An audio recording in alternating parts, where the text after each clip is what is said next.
Pour commencer, une transition comprise et acceptée par les citoyens. Andrea Vogt, vous êtes directrice des affaires publiques Monde chez Danfoss. Je vous propose de me rejoindre, si vous le voulez bien. Erkki Maillard, vous êtes directeur des affaires européennes chez EDF. Venez vous installer. Le choix est libre. Non, vous vous installez comme vous le souhaitez. Bertrand Deprez, directeur adjoint des affaires européennes chez Schneider Electric. Et puis notre hôte, merci d'être là, Julien Guez, le directeur général de la FNTP, Fédération nationale des travaux publics. Je vais commencer par une question extrêmement simple. On aura tout au long de l'après-midi d'ailleurs un certain nombre de graphiques pour documenter nos échanges. Alors, la France n'a pas encore trouvé son rythme dans le domaine de la décarbonation, elle s'y attelle. Voilà des chiffres qui montrent qu'il faudrait doubler les efforts pour atteindre les objectifs de neutralité carbone en 2050. Bon, on sait que le départ dans une compétition, dans une course, il est toujours lent, on peut accélérer en dépit des circonstances qu'évoquait tout à l'heure Brice Lalonde. J'ai une question à chacun d'entre vous pour commencer, vous avez des micros. Je vais commencer par vous, Madame Vogt, directrice des affaires publiques Monde chez Danfoss. Danfoss, c'est économie d'énergie, solutions innovantes. Cet objectif, cette ambition de neutralité carbone, est-ce que vous avez le sentiment qu'elle est comprise par les citoyens? Voilà, on vous entend. C'est allumé, très bien. Eh ben, merci beaucoup pour l'introduction et d'abord merci aussi pour nous inviter à cette table ronde et à cette occasion de vous rencontrer ici. Ça fait du bien de voir des gens en vrai, en 3D et pas sur un écran. Et aussi une petite parenthèse, donc je ne suis pas française. Donc, il se peut que des fois, je cherche un peu mes mots, donc je vous prie de m'excuser si ça m'arrive. Bon, vous êtes excusé par avance. Très bien. Donc, pour revenir à votre question, je pense que oui, d'une certaine manière, c'est certainement comprise parce que nous avons aussi des événements, entre guillemets, comme le dernier rapport du GIEC qui est quand même très, très clair, même si ça n'a pas été beaucoup publié, je trouve, dans les médias. Mais ça a très bien montré qu'il est urgent d'agir et qu'il y a un vrai problème climatique qu'il faut adresser d'urgence. Et vous pensez que ça infuse l'opinion des Françaises, les Français, les Européens? Non, en fait, j'allais dire, je pense, tout ça c'est là, c'est tangible. On avait les mouvements du climat, des jeunes, etc. Donc tout ça c'est bien vrai, bien là, bien tangible. Mais néanmoins, je pense que l'ensemble et l'impact sur les mesures politiques, etc. Ça, c'est pas forcément complètement compris dans son intégralité. Et là, à mon avis, un grand effort de communication serait nécessaire pour mieux expliquer ces... Communication et pédagogie. Erkki Maillard, votre avis sur cette question? Je pense aussi que l'objectif et l'urgence, elles sont assez bien perçues et elles sont même traduites maintenant dans la législation au niveau européen. Il y a quand même une décision très forte qui est la recherche de la neutralité carbone à 2050. Le président Brice Lalonde l'a rappelé tout à l'heure. Les objectifs sont très ambitieux. On peut questionner du chemin pour y arriver, mais l'ambition est là. Deuxièmement, elle est là aussi dans les collectivités locales. Il y a des tas de projets que nos entreprises mènent au quotidien avec une forte volonté des collectivités locales. Et elle est là dans les entreprises. EDF a dans sa raison d'être la construction d'un avenir bas carbone. C'est le cœur de toutes nos actions. Je pense que la question, en revanche, qui se pose aujourd'hui, et malheureusement, elle est assez tragique, c'est qu'avec l'agression armée en Ukraine, c'est comment est-ce que ce sujet qui est bien compris par les citoyens, survit à ces temps de guerre, et comment est-ce qu'on l'inscrit dans, je ne sais pas si c'est un triangle des contraintes, mais on a à réussir la décarbonation, la sécurité d'approvisionnement, et enfin la transition juste, dans laquelle je mets aussi d'ailleurs la compétitivité des entreprises. Il y a aussi quel sera le coût de cette énergie. Là aussi, le président Brice Lalonde l'a rappelé. On a la guerre, c'est la deuxième crise, la seconde crise, je vais dire, pour espérer qu'il n'y en ait pas une troisième, après l'augmentation des prix. Donc, je crois qu'il y a une bonne compréhension. Le risque, c'est de redéfinir à toute vitesse, alors qu'on vient à peine de définir l'ambition, les moyens pour y arriver, dans un contexte qui, lui, a beaucoup changé, en tenant compte de ces trois contraintes, la sécurité d'approvisionnement, le prix, ou la transition juste. Alors, il y a la question du prix et la décarbonation. Et puis, il y a l'action immédiate. Comme moi, vous écoutez les médias, là, ces 24 dernières heures, les questions posées, c'est est-ce que vous êtes prêt à réduire la température chez vous d'1 degré, 2 degrés, etc., en espérant économiser tant de gaz ou d'électricité. Au fond, le changement, c'est ça, si je puis dire. C'est-à-dire que c'est la question de l'acceptabilité sociale. Bertrand Depré, c'est est-ce que les gens sont prêts à faire un effort? Est-ce qu'ils ont compris que la transition, comme le disait tout à l'heure Brice Lalonde, ça aura un prix, un coût, alors matériel ou immatériel, y compris pour eux? Alors, je vais peut-être juste apporter une voix positive, dans le sens où, après la crise du Covid, il y a eu comme aujourd'hui une sorte d'effet de sidération, et beaucoup de gens se sont dit, non mais le changement climatique va passer à la trappe. Or, ça n'a pas du tout été le cas. En fait, après quelques mois, il y a eu un questionnement sur le modèle, et on s'est bien aperçu que cette question de changement climatique devait être vraiment dans le modèle de croissance et le modèle de société, devait être un projet de société. Or là, je pense que c'est un petit peu la même chose, mais on dérive vers quelque chose d'assez fondamental pour l'Europe, et dont a parlé Brice Lalonde et Erkki, qui est quel est le projet industriel et quelle est la sécurité pour l'Europe. Et là, je pense qu'assez rapidement, et d'ailleurs déjà, la question de la décarbonisation, la question des ressources et la question du modèle de consommation se pose. Et en effet, sur l'efficacité énergétique, ce dont vous faites allusion, c'est bien le sujet, mais il y a une certaine incompréhension de qu'est-ce que c'est. C'est pas d'arrêter de consommer, c'est de mieux consommer. Et là, il y a un vrai projet industriel, il y a un vrai modèle business qui peut être développé, dont on est les principaux acteurs. Et je pense que les gens vont devoir investir, l'État va devoir investir, l'Union européenne va devoir investir. Et ça, c'est le vrai sujet. J'ai oublié un point. Plus de téléphone portable, s'il vous plaît. Sauf pour moi, parce que moi, je reçois les questions. C'est tout. Pardon, je vous ai interrompu. Non. Donc la question, c'est quelle mesure, quel investissement. Mais il faut assez rapidement ne pas être biaisé sur l'approche dont on doit faire preuve sur l'efficacité énergétique, qui doit amener plus de croissance. Mais j'y reviendrai après. Julien Guez, directeur général de la FNTP, vous aussi, vous êtes concerné très directement sur cette question de l'acceptabilité sociale. Pensez-vous aussi que les Français ont compris, qu'ils sont prêts à passer à l'action? Alors, je partage ce qui a été dit précédemment. Je pense qu'ils ont compris l'objectif, la cible. Et je pense que ce qui manque beaucoup, c'est le chemin, en fait, les moyens d'y arriver.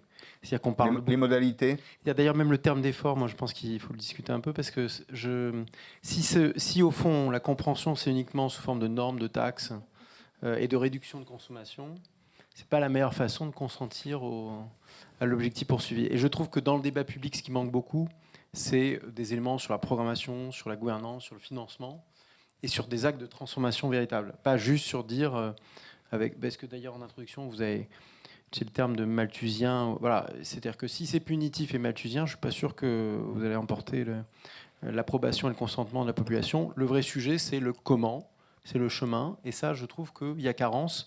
Et d'ailleurs, ça conduit à être assez bavard, finalement, à faire des traités internationaux, des normes, des objectifs. En réalité, le vrai sujet, d'ailleurs, dans n'importe quel projet d'entreprise, c'est ça. C'est quel est le plan de transformation? Alors, je reste avec vous, précisément. Vous avez, vous, par exemple, dans votre secteur, qui est essentiel, une planification, une feuille de route précise pour aller vers cet objectif? Voilà, parce que finalement, on a souligné tout à l'heure le rôle des entreprises. Il y a le rôle des secteurs professionnels qui rassemblent des entreprises, qui fédèrent des entreprises. Et donc, nous, on s'est livré à 2 exercices. D'abord, c'est de mesurer notre empreinte en termes d'activité, de chantier. Donc, nous, on est uniquement travaux publics. Ce n'est pas BTP, c'est uniquement travaux publics. De manière très sectorielle, comme le font d'ailleurs traditionnellement. On regarde les transports, l'agriculture, l'industrie. Et donc, on représente 3,5% de l'émission CO2. Et donc, on a fait notre plan de décarbonation à l'échelle sectorielle. Le vrai sujet, ça va être former nos entreprises, notamment nos PME, sur tout le territoire. Mais comme finalement une seule entité, une seule entreprise, on va voir comment on peut entraîner, comment on forme les entreprises avec les moyens de la FNTP. Ça, c'était le premier volet. Le deuxième volet, plus ambitieux encore, puisqu'il y avait justement un peu carence sur la programmation, on a mesuré ce que représentait en réalité, parce que nous, on fait des infrastructures, des tuyaux, des réseaux, des canalisations. Il y a des flux dedans. Des flux d'énergie, des flux de mobilité, des flux d'eau. Et ça représente 50% de l'émission CO2 France. C'est-à-dire l'usage des infrastructures, mais ce qui est assez logique. C'est 50% de l'émission CO2 France. C'est un prisme d'ailleurs un peu différent. C'est-à-dire au lieu d'avoir une approche sectorielle, Un vrai sujet, c'est que l'exemple typique, c'est on ne pourra pas avoir la voiture électrique sans bande de recharge, sans électrifier la route, sans bande de recharge électrique. Donc nous, on s'est livré à l'exercice, c'est-à-dire on va faire un plan d'investissement, comme si on était les pouvoirs publics, avec Carbone 4. On a travaillé avec Carbone 4 et on s'est livré à cet exercice de dire on va respecter la stratégie nationale bas carbone sur ces 50%, ce qui est pas, c'est la moitié du problème. Bien sûr. Et on a évalué ce que ça représentait en montant et en investissement sur les infrastructures. Alors, on y reviendra tout à l'heure.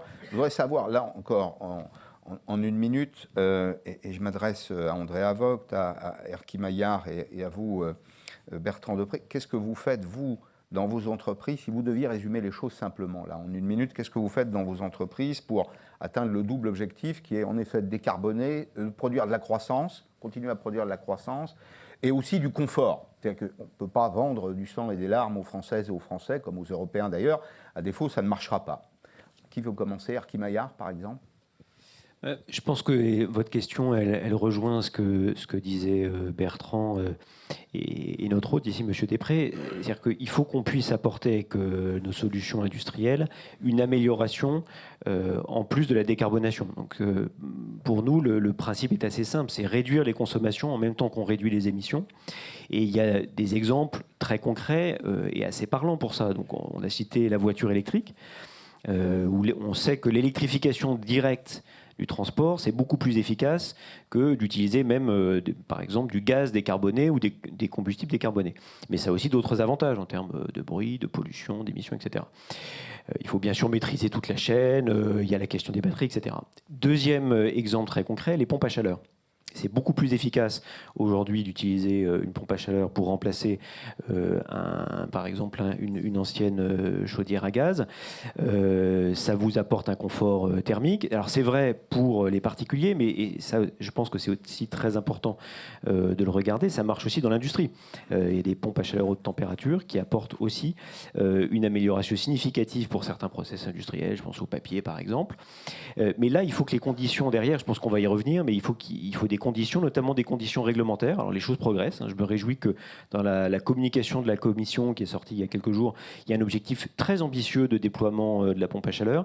Mais ça veut dire par exemple que la fiscalité de l'énergie que vous mettez dedans suive. En Belgique, pays qu'on connaît bien ici, tous sur l'estrade, le gaz est beaucoup, mais vraiment beaucoup moins taxé que l'électricité. Donc vous n'avez pas d'incitation à aller vers une solution qui pourtant vous permet de réduire votre consommation et vous permet en plus de réduire vos émissions. Là, il y a une incohérence. Tout le monde ne court pas à la même vitesse, c'est ça que vous dites? On n'est pas à égalité. Les blocages. Non, mais c'est pire que ça. Non seulement on ne court pas à la même vitesse, mais ceux qui devraient être devant ont les deux pieds dans un sac de ciment et les mains attachées dans le dos. Pour quelle raison? Parce que la législation n'a pas une boussole CO2.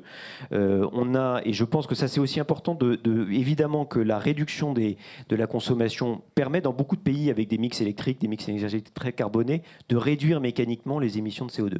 Mais il faut qu'à ce principe d'efficacité énergétique, on ajoute à minima un principe de non-régression carbone, ou en tout cas qu'on fasse attention à ces émissions de CO2. Si vous réduisez la consommation et qu'en même temps vous augmentez les émissions, le climat est perdant. Le consommateur est peut-être gagnant sur sa facture, mais à la fin, il est perdant. Et donc ça, c'est quelque chose de très concret. C'est possible. Vous pouvez aujourd'hui vous remplacer un vieux chauffage électrique par une chaudière à gaz moderne. Vous aurez peut-être réduit votre consommation, mais vous aurez augmenté vos émissions. Les émissions de CO2. En France, par exemple. Ouais. Voilà. Donc il faut que la législation ait une boussole CO2 et qu'elle aligne les contraintes et les récompenses pour les acteurs économiques dans le bon sens, en fonction de cette boussole. Qu'est-ce qui empêche aujourd'hui, Madame Voigt, d'y parvenir? Qu'est-ce qui empêche un ensemble qui serait plus cohérent? En fait, j'allais dire un petit peu autre chose, mais je peux répondre ensuite. Non, je vous en prie, je reposerai ma question après. D'accord. Donc tout d'abord, je voulais dire qu'il y a deux choses. Vous avez demandé ce que font les entreprises qu'on représente par rapport à la décarbonation. Je pense que, de un, il y a ce que font les entreprises elles-mêmes au sein de leurs propres opérations. Et donc, si je prends Danfoss comme exemple, on a par exemple une obligation, enfin, on s'est auto-obligés oui. de décarboner jusqu'à 2030 complètement nos propres opérations, si vous voulez. Donc ça, c'est déjà une chose qui est importante. Je pense que les entreprises elles-mêmes... Décarboner votre cycle de production? Nos propres Vos opérations. Nos opérations, en gros. Donc je pense que ça, c'est un point qui est très important et à ne pas négliger, parce que si toutes les grandes entreprises font ça, on aura déjà fait un progrès non négligeable. Donc ça, c'est une chose. Et la deuxième chose que je voulais dire, c'est que donc quelles sont les solutions qu'on propose pour décarboner l'économie, enfin aider les utilisateurs à décarboner. Donc je suis très d'accord sur tout ce que vous avez dit sur les pompes à chaleur, clairement. Enfin, si ça décolle pas maintenant, je ne sais pas quand ça va décoller, parce que ça, vraiment, enfin, tout le contexte est là. Et c'est d'autant plus important que quand on regarde la consommation énergétique en Europe, en gros, la moitié de la consommation énergétique totale est pour le chauffage et la climatisation. Donc si on veut faire quelque chose à la fois pour réduire la consommation énergétique et pour s'attaquer aux émissions de CO2, c'est bien là qu'il faut commencer. Et donc les pompes à chaleur sont une technologie qui est très importante là-dedans, mais il y a aussi d'autres moyens dont il faut tenir compte. Et ce qui tient beaucoup à cœur d'une société comme Danfoss, par exemple, c'est de bien voir la synergie entre les différents flux d'énergie qu'il y a. Donc si on prend par exemple des installations de froid, ils vont tous dégager de la chaleur aussi. Donc si vous avez votre frigo à la maison et vous touchez derrière, c'est chaud. C'est chaud, oui. Et donc, toute cette chaleur-là, aujourd'hui, elle n'est pas récupérée. Il n'y a aucune obligation, il n'y a aucune incitation. C'est la chaleur résiduelle. Aujourd'hui, pouf, elle s'en va. Quand vous pensez incitation, si je fais écho à ce que disait Erkki Maillard, vous pensez à quoi? Donc, incitation, Qu'est-ce que ça pourrait être? En quoi les pouvoirs publics, les politiques publiques pourraient favoriser l'utilisation de la chaleur produite par le réfrigérateur? Donc, peut-être pas par le réfrigérateur, mais c'est un exemple. Vous avez compris, oui. Donc, je pense un premier pas qui serait vraiment très important, ce serait un planning systématique énergétique au niveau des municipalités, au niveau des villes, pour qu'on fasse un bon recensement. Où est-ce qu'il y a un besoin de chaleur et où est-ce qu'il y a de la chaleur disponible et comment on peut réunir les deux. Donc l'interlocuteur, là, c'est la collectivité locale. C'est l'échelon pertinent pour vous. Oui, enfin, ça se passe au niveau local, vraiment. Parce que mais qui le pilote? Donc, il peut y avoir une réglementation qui chapeaute tout ça et qui va dire, voilà, vous, les municipalités, si vous avez plus de 20 000 habitants, par exemple, vous êtes obligés de faire ce genre de planning.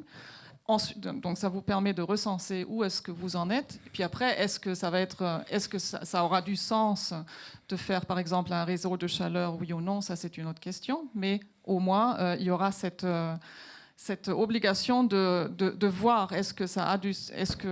où est-ce qu'il y a de la chaleur et où est-ce qu'il n'y en a pas. Donc, et ensuite, ça doit être mis en œuvre au niveau local, bien sûr.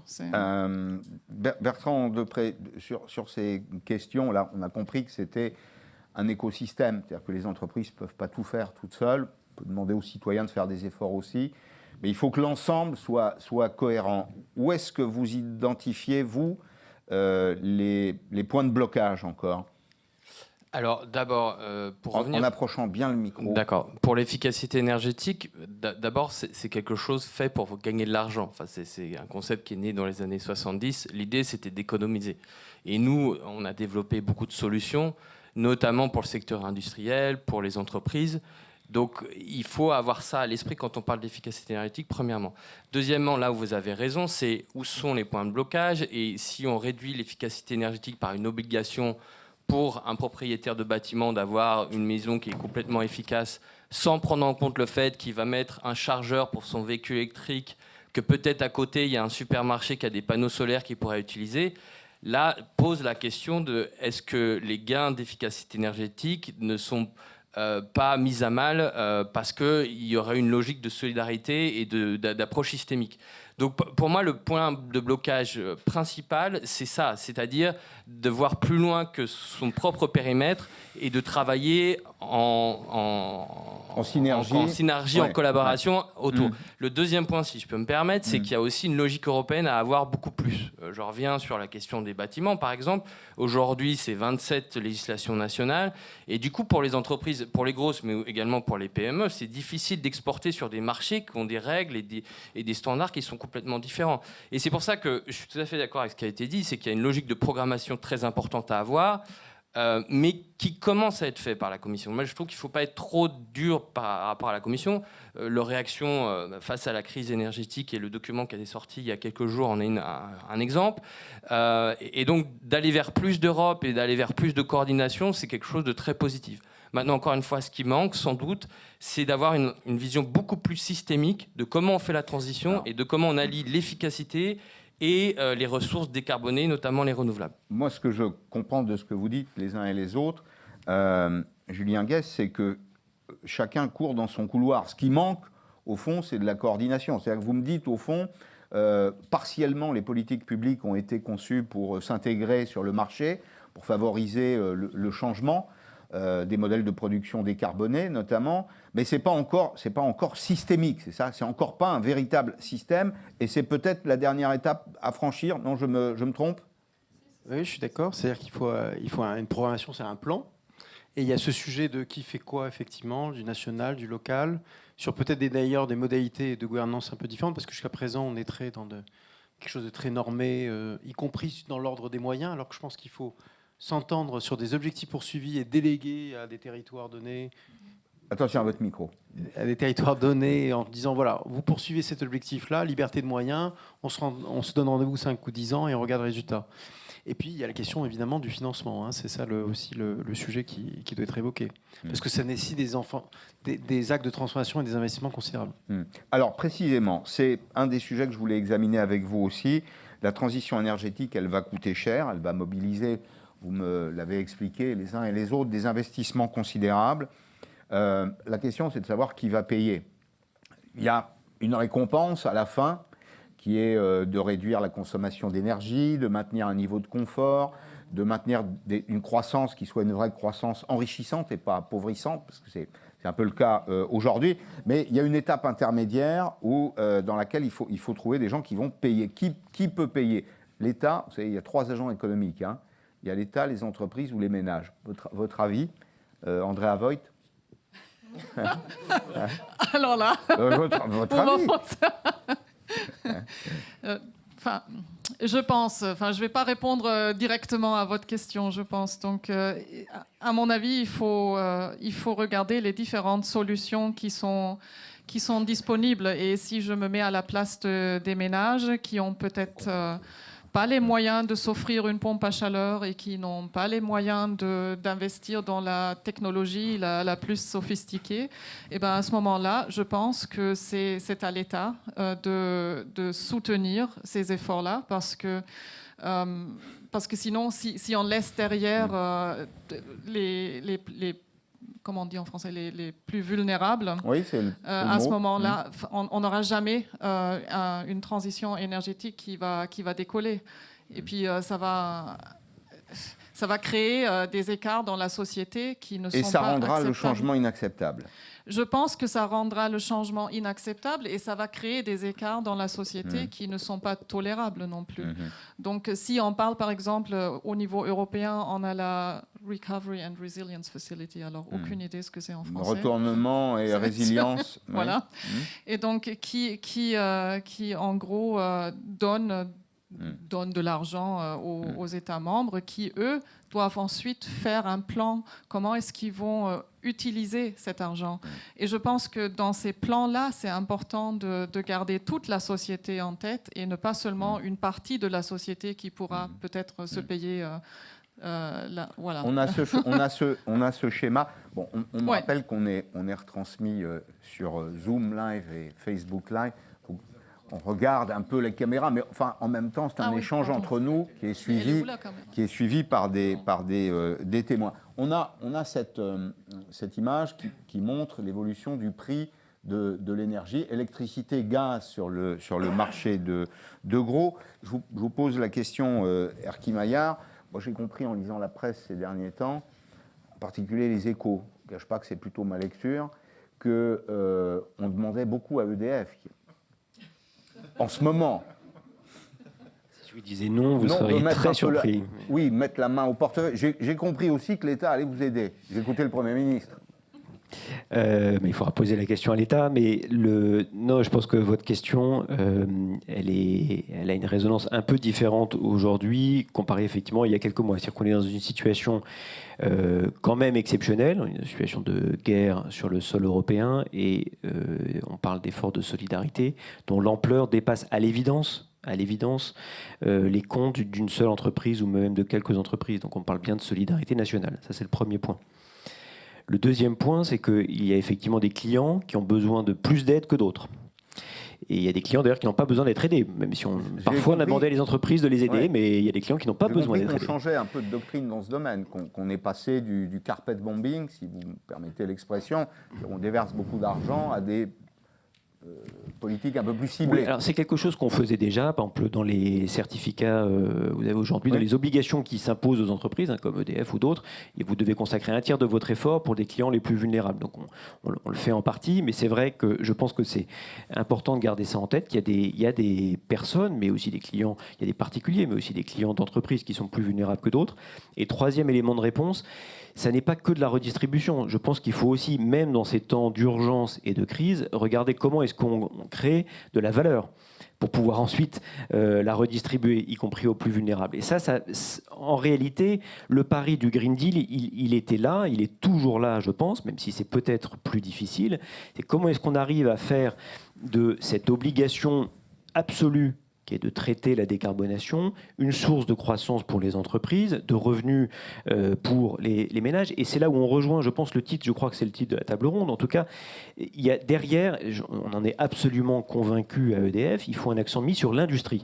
Parce que derrière, il faut créer des emplois aussi. Ça n'est pas que le consommateur, c'est aussi le travailleur. Et si votre transition énergétique conduit à supprimer des emplois, ou à délocaliser des entreprises parce que dans d'autres parties de la planète, il n'y a pas les mêmes obligations qui s'appliquent sur votre entreprise, évidemment que vous n'aurez pas une adhésion de la population. Donc je pense que c'est ces trois éléments qu'il faut avoir en tête et pas uniquement se dire je vais un peu rapidement regarder où sont les prix. Ah, donc ils ont gagné de l'argent.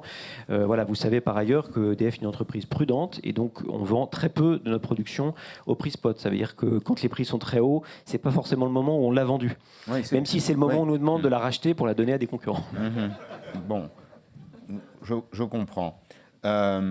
Pour vous, Bertrand Depré, ce qu'on évoque là, c'est de la dette supplémentaire ou c'est de l'investissement? Comment vous le percevez? Alors d'abord, un marché de l'énergie, qu'il soit vert, qu'il soit brun ou qu'il soit noir, il a un prix. Aujourd'hui, le prix qu'on paye, c'est du fait de disruption du marché de gaz. Donc on n'est pas encore dans une discussion aujourd'hui sur comment soutenir les énergies non fossiles. Ceci étant dit, pour répondre à votre question, c'est clairement de l'investissement. Moi, j'ai bien aimé le scénario de RTE. Il y a eu ce rapport qui a été bien couvert, qui était excellent de RTE sur l'avenir de la transition énergétique, qui disait bien qu'une transition énergétique réussie, ça passe par un investissement dans la décarbonisation pour nos moyens productifs, parce que c'est un des meilleurs moyens de réindustrialiser la France.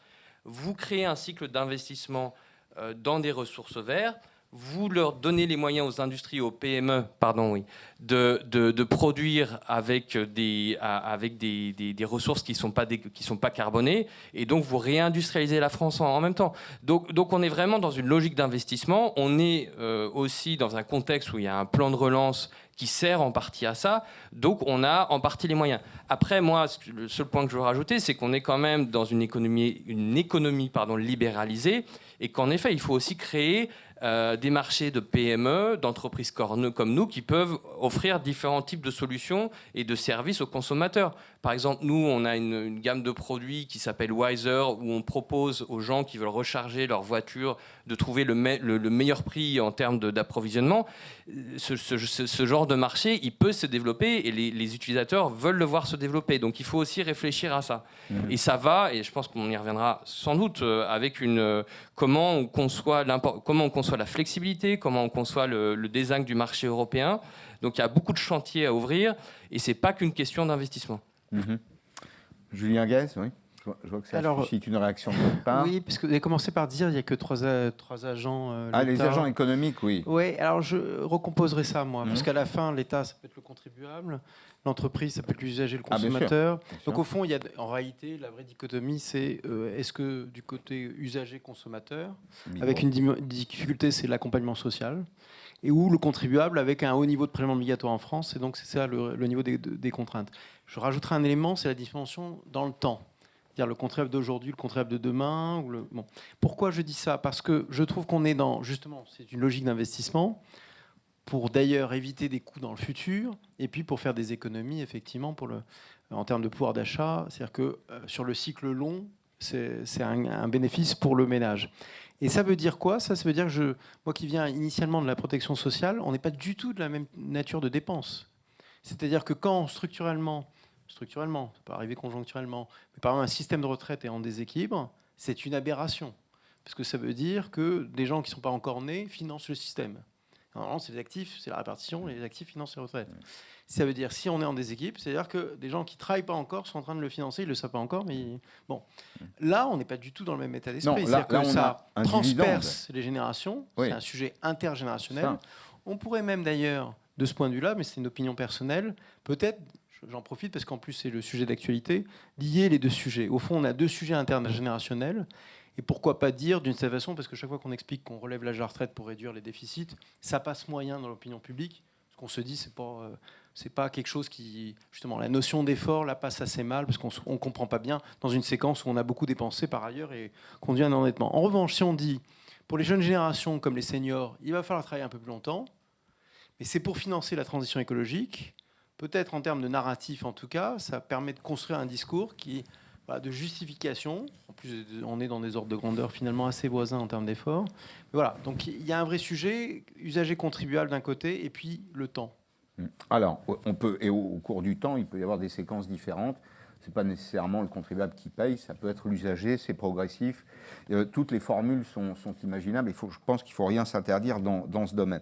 Le temps avance, et j'ai une question que je voulais poser à Erkki Maillard, qui est liée précisément au concept de service public d'accès à l'électricité en France. On sait que le principe, c'est que quel que soit l'endroit où on est, on accède à ce service, au service de l'électron, si je puis dire, à un prix qui est le même pour tous. Est-ce que, dans ce contexte, il faut encourager pour vous les politiques des territoires autonomes en énergie ? Ce qu'on fait déjà, et je pense que ça répond à un débat qu'on avait avant, qui est l'échelon pertinent pour agir sur les niveaux de consommation, les émissions de CO2, etc. Et moi, je suis quand même frappé, même en voyant ça depuis Bruxelles, du dynamisme extraordinaire des collectivités territoriales. Alors, pour prendre ce sujet à bras-le-corps, après, elles peuvent décider, c'est leur droit de le faire plus en régie qu'en faisant des contrats en concession, par exemple. C'est pas, à la limite, c'est pas le seul sujet. Ce que je trouve important, c'est de voir comment est-ce qu'on arrive à justement fédérer, à avoir cette approche systémique. Et je trouve, moi, que ça se fait plutôt de plus en plus, que les entreprises coopèrent aussi de plus en plus.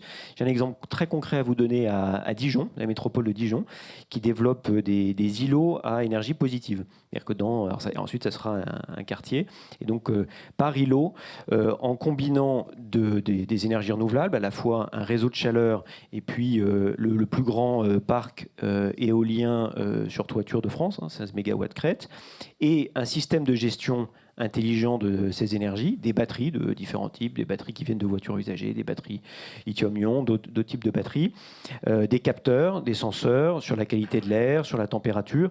On arrive à développer un projet qui réduit la facture à la fin globale de la collectivité, qui réduit les émissions, et qui fait travailler en plus de façon très collective, y compris les habitants de ces quartiers, les entreprises, et avec un volet, et j'y reviens, parce que je pense que c'est quand même un défi que nos entreprises ont devant elles, avec un volet sur la formation, parce que par exemple la pompe à chaleur, alors la révolution en fait elle est déjà là, hein, dans beaucoup de pays, moins en France, mais dans beaucoup de pays, la révolution de la pompe à chaleur elle est là, le déploiement est massif, et une des difficultés que nos entreprises rencontrent, c'est avoir des personnels formés pour les construire, parce qu'on en produit heureusement beaucoup en Europe, pour les entretenir. Et ça suppose aussi de la planification. La formation, ça prend du temps. Ministère de l'Éducation nationale, ministère de l'Enseignement supérieur et de la Recherche, déployer des politiques de formation pour les métiers de demain, c'est aussi ce qui nous permettra d'avoir la croissance pour ensuite tenir le choc quand il y a des crises comme ça. Il nous manque quoi? Des ingénieurs, des techniciens, des ouvriers hautement qualifiés, toute la chaîne? De ce qu'on voit, nous, c'est beaucoup des techniciens, mais aussi, effectivement, je crois qu'il y a une pénurie d'ingénieurs, et pour les hommes comme pour les femmes. Quelques questions très précises sur des secteurs qui vous intéressent directement, qui sont liés au sujet. Alors, les Français, ils se déplacent, ils se logent, ils se chauffent. Beaucoup de logements récents, Madame Voigt, ont été construits et équipés au gaz. On sait ce qu'il est advenu des prix du gaz, et peut-être que c'est d'ailleurs une tendance durable. Qu'est-ce qu'on peut faire là ? Alors, je reviens un petit peu à ce que je disais tout à l'heure. Je pense qu'il y a plusieurs, ou je ne sais pas si je l'ai dit, ou en tous les cas, je voulais le dire. Bon. Il y a plusieurs étapes, en fait. Donc, il y a des solutions qui sont plus systémiques, et on vient d'en parler. Il y a la pompe à chaleur, on vient d'en parler. Mais il y a aussi des solutions qui sont utilisables et prêtes avec un très court retour sur investissement, qu'il ne faut pas négliger non plus, et qui sont, je pense, justement dans ce contexte important, qui sont tout bêtement de bien réguler la température dans les bâtiments, dans les maisons, dans les appartements. Et notamment, l'Agence internationale de l'énergie, elle est venue avec ce papier où elle dit, en gros, il faut baisser la température d'1 degré et ça va nous générer tant d'économies d'énergie à la fin. Et je pense que ça a l'air peut-être tout bête, mais n'empêche, c'est drôlement efficace, parce que par degré, il semble qu'on peut économiser jusqu'à 6% d'énergie. Et si les maisons sont équipées avec ces régulateurs de température, des thermostats, en gros, oui, ça va vraiment aider dans l'immédiat. Ça aura un impact immédiat. Alors, 6%, c'est beaucoup. C'est énorme, et ça ne coûte pas. Enfin, ce ne sont pas des mesures qui vont creuser le budget des ménages. Donc, c'est très important à tenir en compte aussi, justement, pour ce cas de figure.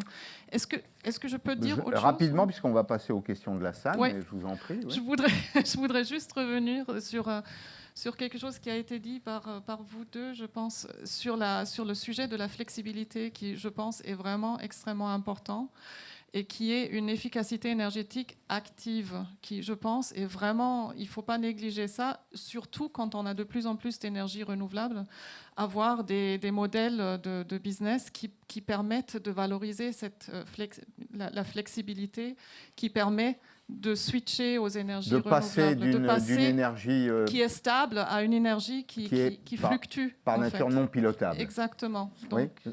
Juste pour ajouter un mot, il y a un mot aussi qu'on n'a pas beaucoup prononcé, c'est le numérique. Et là, le numérique offre beaucoup de possibilités en termes de mesures, en termes en effet de piloter les charges, et donc de créer une vraie économie de la flexibilité. Et donc, je ne veux pas être le ravi de la crèche, mais il y a quand même beaucoup de business models qui sont intéressants et qui ouvrent plein de possibilités pour l'économie française, pour les collectivités. Erki, on va parler d'un. Et on parlait de système, d'efficacité du système.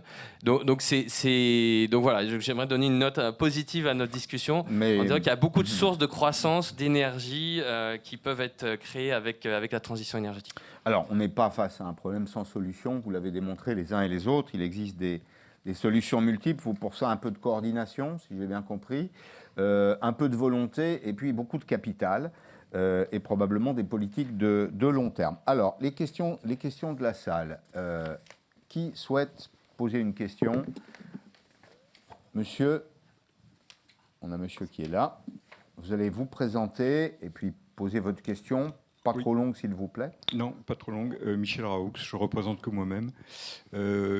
J'étais un peu interloqué par le premier graphique que vous avez montré, qui montrait les baisses des émissions. Celui-ci. Oui, c'est exactement celui-là. Mais je pense que le bon graphique à montrer, ce sont les empreintes et non pas les émissions. Et je veux parler de ça parce qu'on a parlé de gains de décarbonation des opérations. Mais si la décarbonation des opérations consiste à externaliser ce qui produit des émissions, je pense que ce n'est pas une bonne chose. Ensuite, j'ai une question sur qu'est-ce que vous entendez par croissance ? Parce que si j'ai bien compris, la croissance telle qu'elle est comprise dans les médias actuellement, c'est si je casse ma voiture, en fait, ça crée de la croissance. Si j'ai un accident, ça crée de la croissance. Donc je pense que là, il faut clarifier le vocabulaire et changer le vocabulaire. J'ai parlé moi-même de croissance enrichissante. Oui. J'ai expliqué qu'il y avait des croissances appauvrissantes. Je vous en donne le crédit, mais je ne suis pas sûr que ce soit ce terme-là qui soit partout utilisé. Et enfin, pour parler des gains énergétiques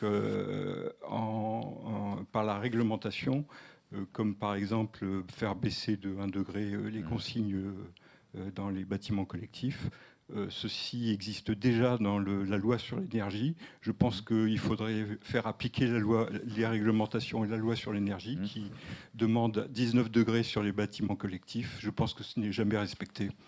Bien, merci. Ce n'est pas tout à fait une question, mais vous avez exprimé un point de vue. L'un d'entre vous souhaite apporter une réponse ? Pas particulièrement. Autre question dans la salle ? Bien, pas pour le moment. Moi, j'en ai une. Je voulais m'adresser à vous. On a évoqué les questions de la production d'énergie, la question des flux, les problématiques du logement. Comment les uns et les autres voyez-vous l'espace dans lequel nous vivons pour la plupart des Français ? Je crois qu'il y a 40 millions de Français qui vivent dans une ville, à peu de choses près. Quelle est votre vision de la ville du futur ? Erkki Maillard, par exemple, vous l'avez déjà en partie évoqué, vous avez évoqué la situation de Dijon, mais comment vous voyez les choses évoluer, selon quel calendrier ? Je pense que la façon dont elle peut évoluer, c'est plus de coordination, effectivement, entre les acteurs, moins d'émissions de carbone, oui, moins de consommation et plus de numérisation ou de digitalisation, je ne sais pas. Selon quel calendrier, je ne sais pas vous dire, et ça dépendra beaucoup quand même de la réglementation, encore une fois. Donc on a besoin, les entreprises ont besoin, les ménages ont besoin des bons signaux. Ça peut être des signaux macro, par exemple. N'oublions pas quand même que c'est important de donner un prix à la pollution, y compris la pollution du carbone, donc le prix du CO2, qui, je le rappelle, n'est pas majoritairement responsable de l'augmentation, comme on l'a lu parfois, de l'augmentation des prix. L'augmentation des prix, elle est due en très grande majorité à l'augmentation des prix des gaz fossiles, des combustibles fossiles importés. Mais voilà, donner un prix à la pollution, c'est important. Avoir la bonne fiscalité, orienter, vous avez dit que c'était très capitalistique, et c'est vrai pour les municipalités aussi. Mais pour les entreprises, quand on investit, il faut que les investissements soient dirigés dans la bonne direction. Donc au niveau européen, on a eu tous débats sur la taxonomie, c'est un des éléments. Voilà, donc, et puis bon, je pourrais vous citer d'autres exemples concrets qui répondent à Nanterre aussi. On a fait les écoquartiers, mais c'est pas le but, c'est pas de développer les exemples pour développer. Juste une question dans la question, donner un prix à la pollution. Est-ce que tout le monde doit payer le même prix ? Alors, ce qui est sûr, il me semble que la pollution doit avoir le même prix. Après, on peut imaginer, d'ailleurs c'est le cas aujourd'hui, vous avez certaines industries qu'on considère plus fragiles, c'est pas le cas de l'électricité, mais qui ont des quotas gratuits. On les autorise, entre guillemets, à polluer un peu en attendant qu'ils s'adaptent ou qu'ils transforment leur processus de production. En revanche, l'intérêt d'avoir un marché avec un prix pour le carbone, c'est quand même d'avoir une référence qui permet aussi de prévoir nos investissements. Oui. Non, j'entends bien, le prix est le même, le prix à la tonne est le même, mais ma question c'est est-ce que tout le monde peut payer la même chose ou doit payer la même chose, Madame Vogt ? Mais on peut peut-être envisager, c'est envisagé en fait, de rediriger aussi les revenus du prix de carbone. Donc s'il y a des sociétés qui sont amenées à payer un prix de carbone, ça crée un certain un certain, comment dire, un certain une cagnotte, voilà, ouais. qui peut être redistribuée ensuite aux plus vulnérables. Et c'est je pensais à la Suède. Je pensais à la Suède parce que je sais qu'il y a une redevance qui est payée et qu'elle est fléchée vers des gens qui en ont véritablement besoin. Donc voilà. On passe d'une fiscalité qui est une fiscalité générale exact. à une fiscalité de redevance. Voilà. Qui ensuite peut être orienté vers ceux qui en ont le plus besoin. La Suède, la Suisse aussi, ils ont ce genre de mécanisme aussi. Donc, et c'est actuellement aussi discuté au niveau européen dans un Social Climate Fund, c'est-à-dire les revenus peuvent être redistribués ensuite aux ménages les plus vulnérables. Et je pense que c'est une mesure qui permet un peu d'adresser tout ce qu'on disait auparavant. Par rapport Alors, une question qui nous est posée par Claire Bordenave, pardon de lire mon portable, mais c'est par ce canal qu'arrivent les questions du CESE. Quid de l'acceptabilité des infrastructures ENR? En France, elle n'est pas vraiment au rendez-vous, tant pour les éoliennes terrestres qu'en mer. Les uns et les autres, qu'est-ce que vous avez à en dire, notamment Monsieur Maillard, je pense que ça s'adresse un peu plus à vous. C'est pas moi qui ai fait les questions. Non, moi non plus. Vous non plus. Sur ce sujet de l'acceptabilité sociale, d'abord un préalable quand même, c'est en tout cas c'est ce que pense l'entreprise, et puis c'est aussi comme ça qu'est prévue la loi énergétique. On va avoir besoin d'énergie renouvelable. On va avoir besoin beaucoup d'énergie renouvelable, en complément d'autres sources décarbonées. Dans les énergies renouvelables, il y a l'hydraulique qu'on oublie souvent. Donc on parle beaucoup de solaire et d'éolien, mais l'hydraulique, c'est une énergie qui a beaucoup de propriétés, notamment de permettre le stockage. C'est 95% du stockage dans le monde. Donc ça, c'est le premier point. Le deuxième point, il n'y a pas de fatalité à avoir. C'est l'acceptabilité sociale, c'est un paramètre quand on développe un projet, et on ne peut pas faire comme si ça n'existait pas. Mais il n'y a pas de fatalité aux oppositions. Ça suppose simplement de bien préparer ces projets. C'est vrai pour l'éolien à terre comme pour l'éolien en mer. Il y a en mer, ce sont des conflits d'usage plutôt. Et je pense que là, une des solutions, c'est la planification. Et d'ailleurs, là encore, la Commission européenne récemment a fait plutôt des progrès avec une stratégie de planification pour l'éolien en mer, avec hier, il y a quelques jours dans sa communication, l'idée qu'il fallait aussi donner de la visibilité aux opérateurs, parce que ça permet de préparer le terrain, d'avoir une concertation avec les acteurs. Et objectivement, aujourd'hui, en tout cas, ce qu'on peut dire, c'est qu'en France, les projets ne vont pas trop vite. On a plutôt un record de lenteur dans le développement des projets, et ça freine les ambitions, qui sont y compris les ambitions d'EDF. On veut doubler notre capacité installée, nous, d'ici. La question intégrait aussi la méthanisation, les centres de méthanisation de grande taille. Vous avez en partie en tout cas donné votre réponse. Julien Guez. Oui, j'ai lié les deux questions là, parce qu'effectivement, et ça reboucle avec l'introduction, le sujet de l'acceptabilité, on voit qu'il y a un sujet d'acceptabilité des énergies renouvelables, et puis la question de la ville de demain, on voit, en réalité, il y a des injonctions contradictoires. C'est-à-dire je vais m'expliquer, je vais prendre l'exemple récent. À tort ou à raison, je me souviens que le paradigme avant le Covid, c'était la métropolisation. Et d'ailleurs, il y avait des papiers entiers qui disaient c'est là où il y a la croissance, l'emploi, et il y a un phénomène quasi inexorable de métropolisation. Quand on regardait de manière plus fine, c'était beaucoup plus inégal que ça. En tout cas, les métropoles françaises, c'était assez inégal, c'était pas aussi univoque comme discours. Depuis, il y a une aspiration de certains Français, en tout cas, à quitter certaines métropoles et aller plutôt dans la campagne, périurbain, etc., pour des raisons d'ailleurs de bien-être, de rapport à la nature renouvelée, peu importe. Mais on voit bien un sujet qui est quand même contradictoire, c'est-à-dire qu'on sait bien que l'étalement urbain, par rapport à la transition écologique, pose problème. Et en même temps, on a cette aspiration des Français. Donc, comment on réconcilie? Voilà. Et l'aspiration de transition écologique, les énergies renouvelables, est-ce que acceptabilité sociale? Étalement urbain, est-ce que c'est... Vous voyez, donc il y a un moment donné, sur un certain nombre de sujets comme ça, on peut avoir un discours très positif, mais il faut quand même se rendre compte aussi que parfois, du point de vue de l'acceptabilité, il y a des injonctions contradictoires en termes d'objectifs poursuivis par nos concitoyens. Deux visions de la ville, une ville dense ou une ville très aérée. Monsieur, dernière question, et puis on passera à la suite. On va vous donner un micro. Allez-y. On vous écoute, monsieur. Claude Foulon, on est une association Environnement et Santé du Vivant. On s'occupe des perturbateurs endocriniens et de la valorisation des sédiments, mais c'est pas ça. On a regardé un peu ce qui se faisait dans l'eau, Et ma question va être pour monsieur qui travaille pour l'EDF.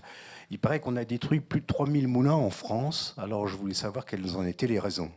C'est pas EDF qui a détruit 3000 moulins. Non, c'est pas l'EDF. Hein, oui. Non, mais je m'adresse à... Oui. Il a évoqué l'hydraulique. C'est normal que je m'adresse. Alors, je ne sais pas pour les moulins. Je vais reprendre votre question et rebondir sur cette question d'acceptabilité sociale et d'injonction contradictoire, parce que c'est vrai, il y a besoin de trouver un équilibre entre deux objectifs qui sont tous les deux légitimes. Un, produire plus d'énergie renouvelable. Et c'est vrai donc pour l'hydraulique, qui a un impact environnemental. Quand on construit un barrage, ça a un impact. Et deux, préserver l'environnement et la biodiversité. Ce qu'on constate aujourd'hui, au niveau européen comme au niveau français, c'est que la main droite ignore un peu ce que fait la main gauche. C'est-à-dire que vous avez un rehaussement sans cesse des objectifs de production d'énergie renouvelable, puis un rehaussement sans cesse des objectifs de protection de l'environnement. Et encore une fois, les deux sont légitimes. Ce qui nous paraît, nous, important du point de vue des développeurs, c'est que on mette vraiment les gens qui font la réglementation d'un côté et de l'autre autour de la même table pour qu'on puisse dire mais là, on va traiter ce problème de telle manière. Et c'est possible. On l'a fait récemment. Alors il n'y avait pas de moulin, mais il y avait un barrage qui était sur l'Allier, je crois, en Haute-Loire, pour permettre au saumon de remonter la Haute-Loire. On a abaissé la hauteur du barrage. Ouais. On a réduit, vous avez peut-être fait un reportage dessus. Non, mais je vois de quoi il s'agit. D'accord. Ouais. Et pour permettre donc à une meilleure continuité écologique au saumon de remonter l'Allier, on réduit le productible. On le fait là, c'est possible d'ailleurs avec des fonds européens. Et dans d'autres cas, il faut accepter que on planifie là aussi. Hein, c'est vrai que ce sont des investissements qui vivent sur de très longues années, qui mettent du temps à être construits, pour trouver une solution à ces problèmes. Voilà, c'est pas une réponse à votre question, monsieur, sur les moulins. Je suis désolé. C'est pas la remontée des saumons qui m'intéresse, moi. C'est de savoir si on augmentait les moulins en France avec les nouvelles technologies, parce qu'on est quand même une France innovante avec un secteur scientifique, on veut relancer l'industrie. Si on mettait plusieurs moulins, mettons, dans une rivière, qu'est-ce que ça ferait? Est-ce que vous avez fait les calculs? Alors, c'est la question de l'hydrolienne, peut-être. Alors, je n'ai pas une réponse. Pardon de ne pas avoir compris la question tout de suite. Et je ne suis pas sûr, maintenant que je l'ai comprise, d'avoir la réponse. Et donc, je vais passer mon tour. Merci. Écoutez, merci à tous les quatre. Merci, c'était passionnant. Je vais vous demander de regagner vos places. Et